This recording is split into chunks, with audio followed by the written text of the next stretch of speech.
Greetings of the day, dear learners.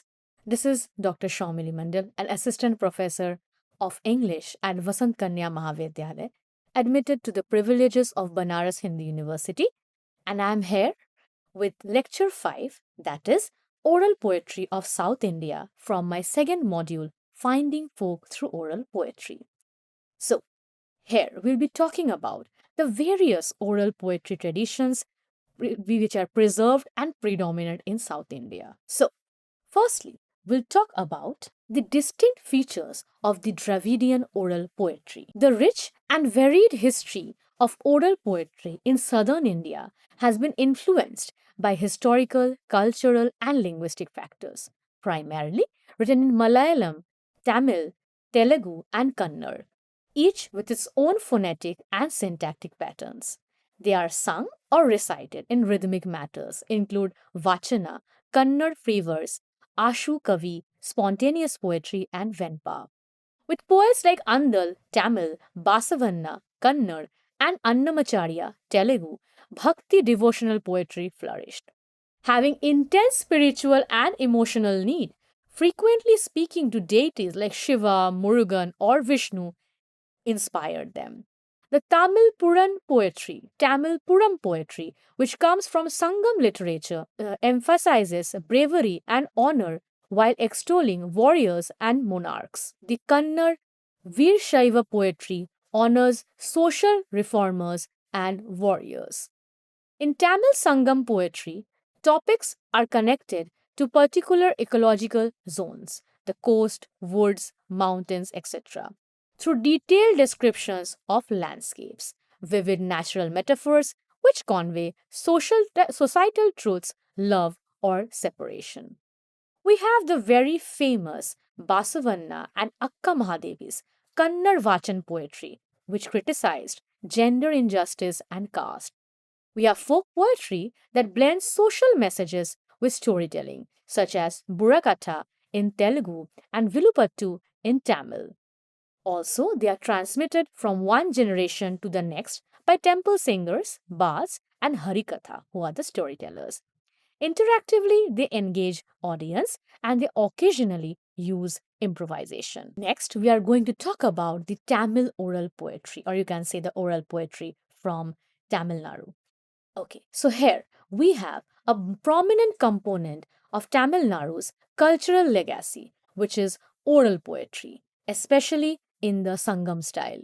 Collections such as En Kunururu, Kuruntokai, and Purana Nuru encapsulate the spirit of ancient Tamil society and its oral traditions. This corpus, which dates to the 5th century BC, is thought to have been gathered and assembled by the Madurai Poets Assembly and is regarded as the first written form of Tamil literature. Works like this contains poetry about monarchs, chieftains, and heroes. And there are others which concentrates on love and relationships. Also, there's an anthology which gives a glimpse of early Tamil life via 11 ideas.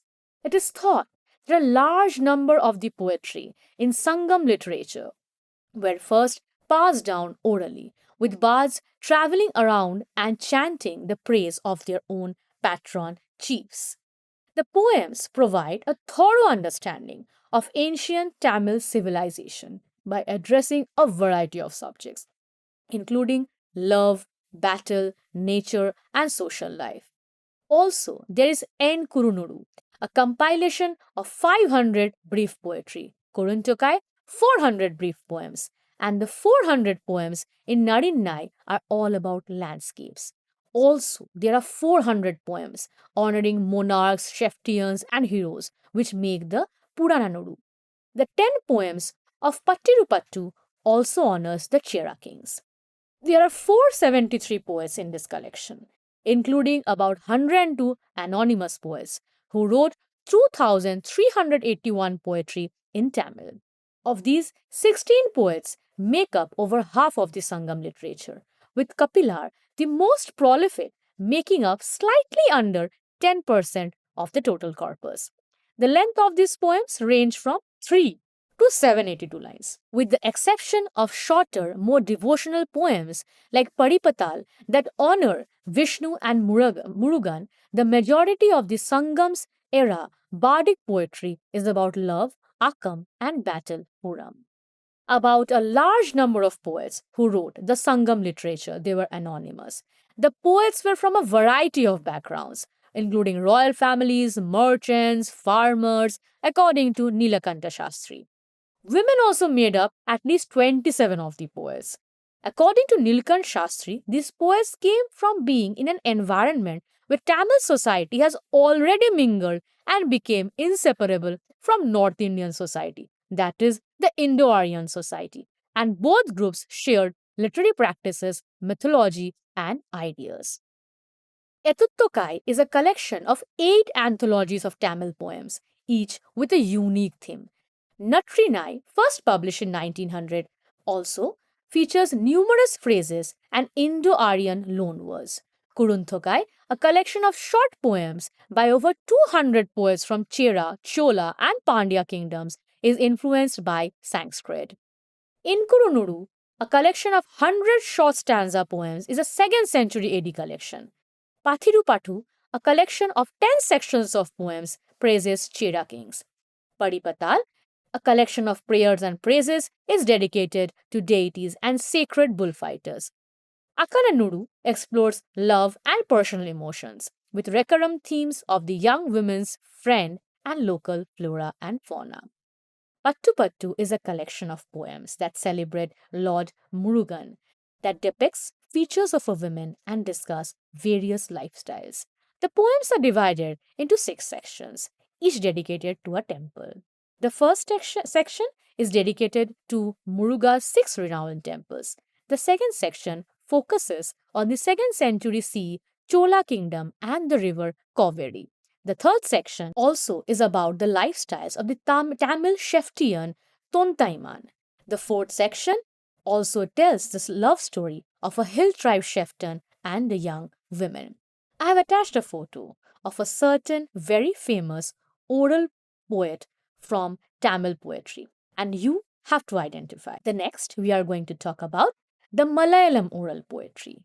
The rich and varied history of Malayalam oral poetry has been influenced by classical literature, religious devotion, and folk culture.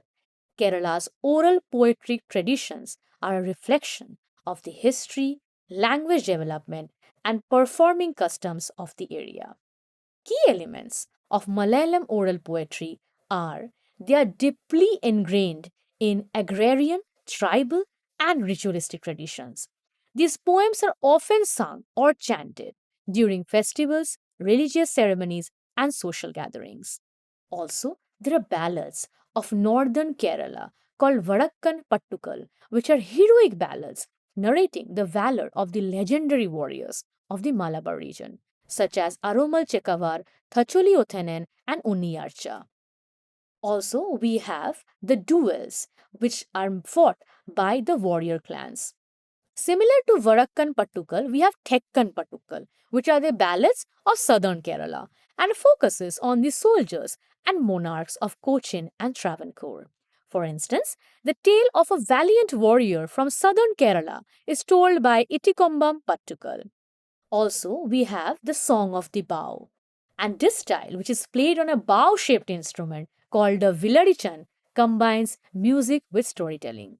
They are also used to tell stories about religion and folk. There is also Muslim folk poetry here, and it is called Mapilapattu. Arabic, Persian, and Malayalam are blended together in the songs of the Mapila. They are the Muslim population in Malabar.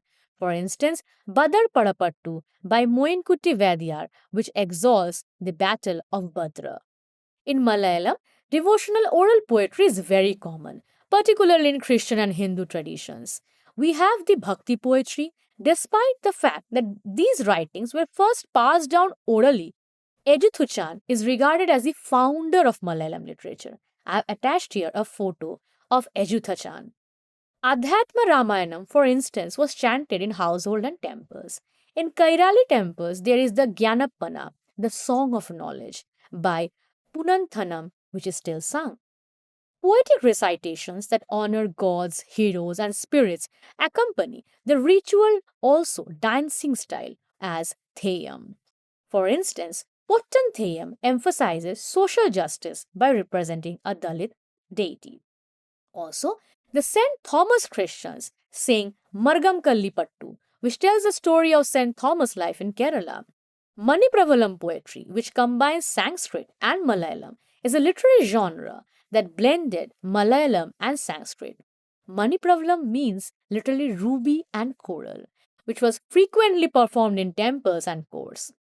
Also, there is the Chandrotsavam or the Moonlight Festival, which is a well known example of this custom. There's also Ottan Thulal, a literary performance by Kunchan Nambiar that criticizes hypocrisy and social injustice. For instance, we have the Mahabharata story in a hilarious manner. Also, we have the oral poetry in folk theatre, which is called the Kathakali Padams, and which we'll be discussing later sometimes. Also, there are ritual songs sung by women in honor of Lord Shiva during the Thiruvatira festival, which conveys ideas of loyalty and marital bliss. Through modern and social oral poetry, caste oppression is also addressed in these poems, in the Dalit songs actually, which is also a form of Malayalam oral poetry. The legacy is carried on by the contemporary Parayapattu or Paraya community songs. Also, there are Ayankali songs which denounces caste prejudice. Heroic ballads, religious songs, ritualistic hymns, humorous hymns, and folk performance are all examples of Malayalam oral poetry. Kerala's history, social ideas, and cultural traditions have all been preserved in large parts thanks to these literary genres. Many of these oral poetry traditions continue to flourish in cultural celebrations, folk performances, and temple festivals today. Next, we come to the Kannada oral poetry. The legacy of Kannada oral poetry is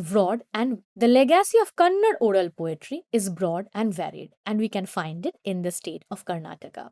With its strong roots in devotional movements, classical literature, and folk literature, it has served as a platform for religious expression, societal criticism, and narrative. Kannada oral poetry has its roots in folk traditions and is frequently sung or performed during religious ceremonies, communal events, and agricultural settings. Also, we have another folk songs, or you can say folk poetries, called the Janapada Gitagelu, which are straightforward rhythmic poems that have been handed down through the ages.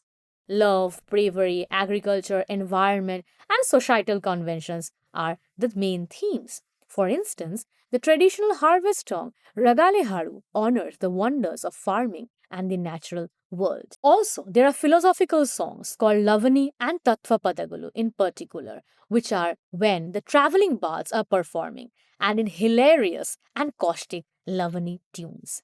Lavani on the Basavanna, for instance, criticizes blind religious rituals. There's also the philosophical songs called the Tattva Padagalu, which examines wisdom and existential crisis. Also, sorry, not crisis, existential issues actually. Okay, we have also women's songs or Shobhagene Padagalu, which are sung at festivals, weddings, and childbirth. For instance, Shita Kalyane Shobhane, which tells the story of Sita and Rama's marriage.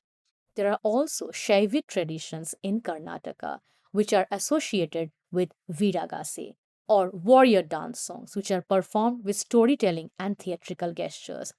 Also, we have the historical and legendary stories about local kings and warrior kings in Gigi Padagalu, which are the ballads of local heroes. Also, there are stories about exalting the liberation fighter of the 19th century. In Kannada oral traditions, here also we find the Bhakti poetry, which was essential for disseminating social and spiritual teachings. We also have the Vachana Sahitya, which is the reformist poem of the 12th century. Veer Shaiva Sens, who wrote brief, powerful, and spiritual poems that question casteism and express devotion. We have the Vachanas of Akka Mahadevi, which examine a mystical devotion for Lord Shiva. Here I have attached a photo of the great Akka Mahadevi. Also, there is Dasha Sahitya, In the movement, we have Haridasa Sahitya saints such as Purandar Dasa and Kanakadasa, who wrote Bhakti poetry. Simple, melodic lyrics that are frequently sung at bhajan events and temples. For example, we have poetries by Kanakadasa and Purandar Dasa. So, we have the Tattvapada, the philosophical and social songs that challenge religious dogma, gender roles, and caste. We have the Sarvagna's Tripadi, that is the three-line verse, for instance, which combine satire and wisdom. Also, by female saints, as I have said, Akka Mahadevi expressed societal disobedience and a desire for God. For instance, the Vachana of Akka Mahadevi, Nanu kete hodare ninnane kete hogali, means, let me lose everything for you, O Lord, even if I lose everything else. Kannada oral poetry is very captivating since it is frequently delivered to musical accompaniment. We also have gamakas, which are poems recited musically, and a distinctive Kannada custom in which ragas are used to sing poetries. For instance, the Gamaka technique is frequently used to perform Kumarvyasa's Bharata. Harikatha, or storytelling with music, is a storytelling performance that blends social topics, humor, and mythology. For instance, at temples and fairs, the stories of Prahlada, Harishchandra, and Purandar Dasa are sung. So we can say Kannada oral poetry is rich, varied, and intricately woven into Karnataka's religious and cultural landscapes. In order to preserve the oral traditions for future generations, they are still performed in temples, villages, and ranging from folk songs and epic ballads to devotional vachanas and Haridasa composition. Next, we come to the Telugu oral poetry. The rich and varied legacy of Telugu oral poetry is also enriched, in the places of Telangana and Andhra Pradesh. For generations, it has served as a vehicle for devotion, amusement, social criticism, and narrative. Instead of only being read, Telugu oral poetry is frequently performed because it is usually sung or read in a lively and captivating way. Both literate and illiterate listeners may understand it.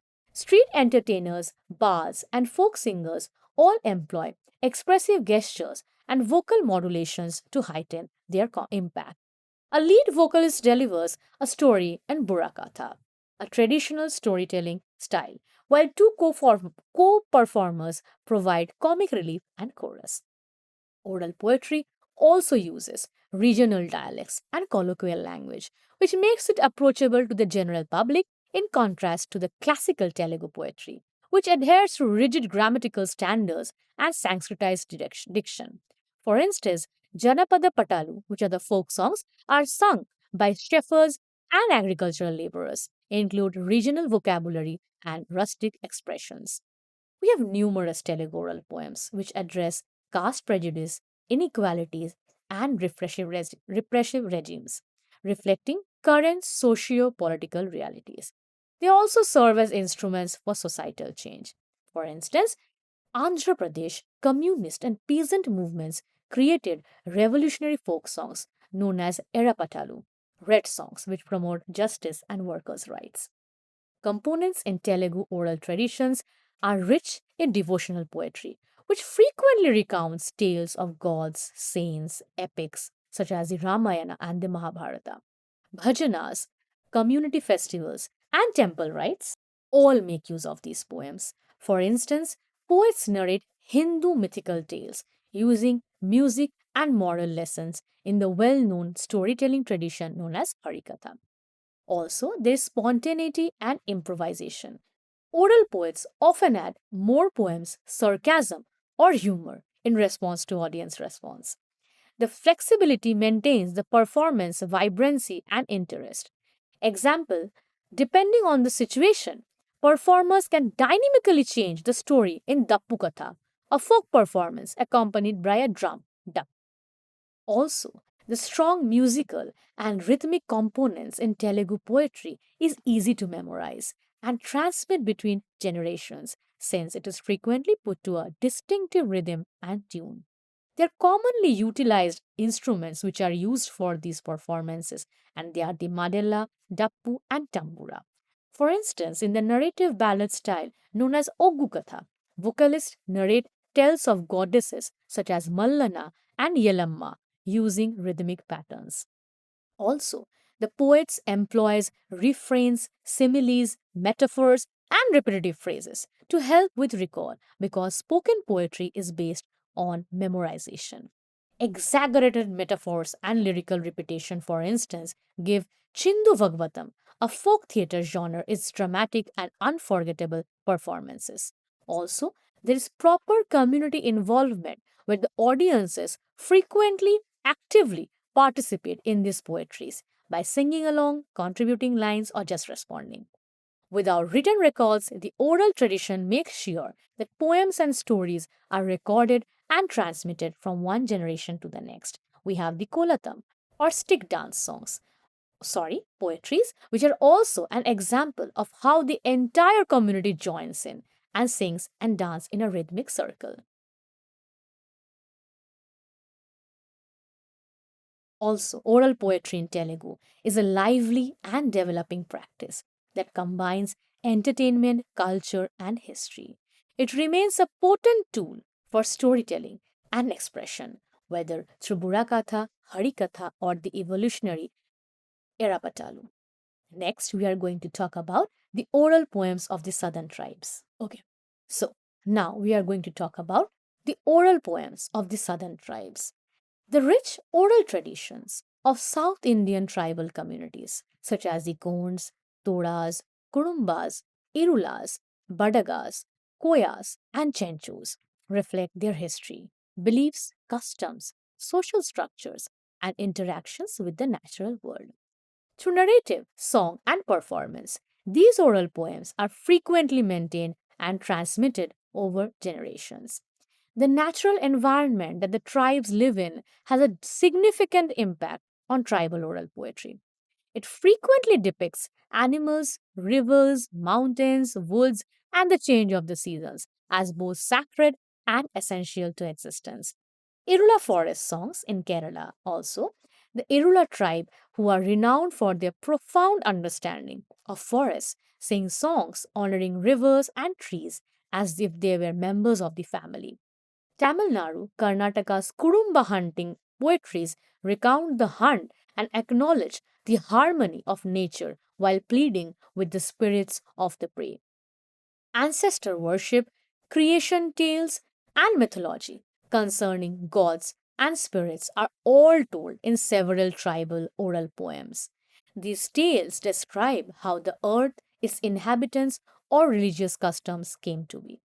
The Goth tribes of Telangana, Andhra Pradesh, and Karnataka have extensive epic poetries about the creations of the universe, in which the globe was created by the union of the globe goddess and the sky god.